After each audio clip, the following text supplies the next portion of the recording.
15 proyek strategis nasional yang ada di Sumatera Selatan, beberapa proyek yang akan menjadi prioritas saat ini sudah selesai dikerjakan. Namun masih menyisakan beberapa masalah yang perlu diselesaikan sehingga akan ditargetkan selesai pada tahun 2025. Ke BPN Banyuasin, Pak. 15 proyek strategis nasional yang masuk di Provinsi Sumatera Selatan menjadi prioritas percepatan pembangunan.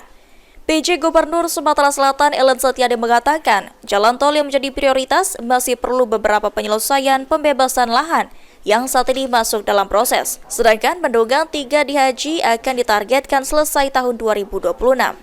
Ditambahkan PJ Gubernur Sumatera Selatan, beberapa proyek yang belum berjalan yakni pengelolaan sampah menjadi energi listrik, namun ditargetkan selesai di tahun 2025.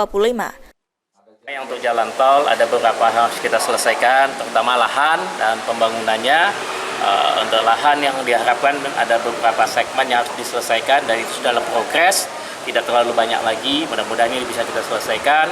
Kemudian yang juga untuk bendungan 3 di Haji memang nggak akan selesai 2024, targetnya di 2026 untuk ininya. Kemudian berkaitan juga dengan jaring irigasi di Lematang dan Komering, itu juga akan diselesaikan secara bertahap dan ini pasti akan mendukung untuk ketahanan pangan kita dan menjadikan Sumsel nanti sebagai pusat produksi beras tadi. Pak, dari 15 program PSN itu Pak, yang sudah terrealisasi secara sempurna di Provinsi Sumsel apa aja Pak? Jalan tol sebagian kan sudah.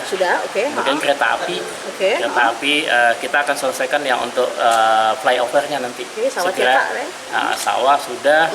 Ini yang belum berjalan seperti yang kita harapkan, misalnya kayak pembangkit sampah ya, dari sampah, tapi sudah ada perencanaan yang baru, insya Allah nanti akan bisa selesai juga di tahun depan.